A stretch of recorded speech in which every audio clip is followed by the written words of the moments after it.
42. The Family. Chalcedon Position Paper number 208. January 1997. Boswell, in his biography of Samuel Johnson, tells us that he observed to Johnson, "Of the little attachment which subsisted between near relations in London." Johnson answered, "Sir, in a country so commercial as ours, where every man can do for himself, there is not so much occasion for the attachment. No man is thought worse of here whose brother was hanged."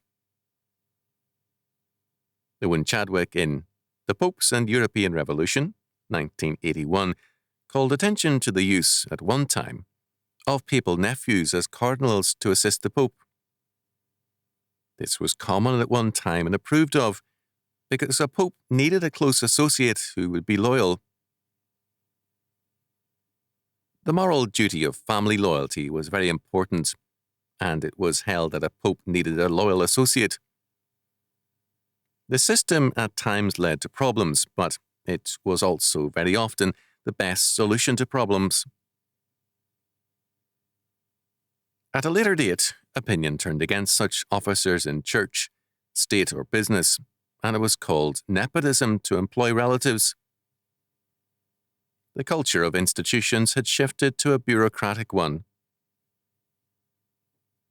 Now, there is no question that every system ever employed has led to problems, both the use of relatives and non-relatives being subject to the same temptations of sin.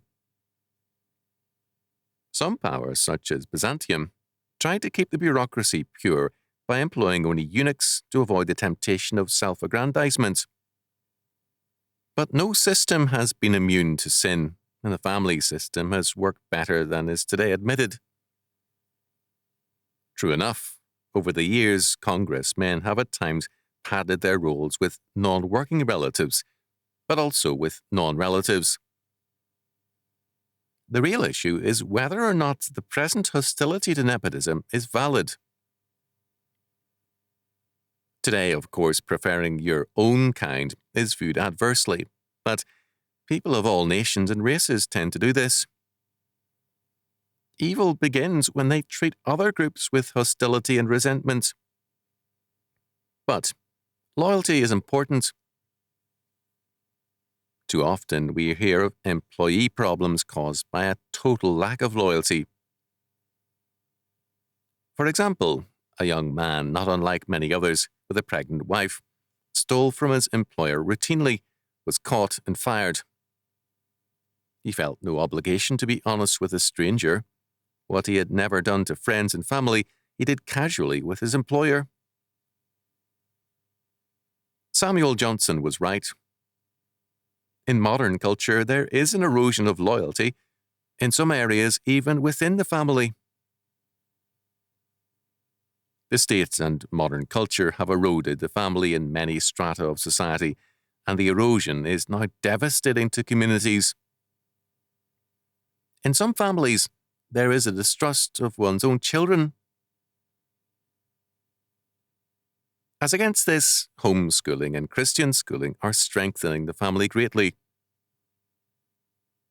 A familiar sign in small towns in my childhood read, "John Doe and Son," or "The Johnson Brothers." Family enterprises were highly regarded in business and in the professions. Christian faith was then still sufficiently strong that to honour father and mother was not only commonplace, but highly regarded. Parents commonly regarded a high standard of performance as necessary, and the children were expected to maintain the family's honour when working for others. In most cases, what is now called nepotism was then seen as the most exacting kind of work.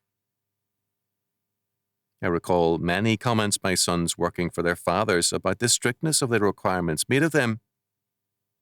This was true of Protestants, Roman Catholics, and Jews. If a young man went to work for someone else, the admonition was, "Now don't disgrace." The family was a strict and efficient teacher. It has now, in many quarters, become indulgent and careless, with sad results. The family is God's basic institution for us. We are now seeing a return to the centrality of the family. Only a beginning, true, but a real one. But anything other than the family leads to a culture of death, to social demoralization such as we see all around us. With some, it means a downgrading of their own future.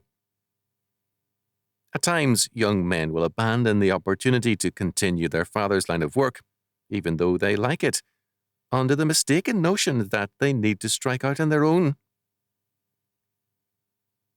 But to defend and uphold the family is to defend the future of civilization.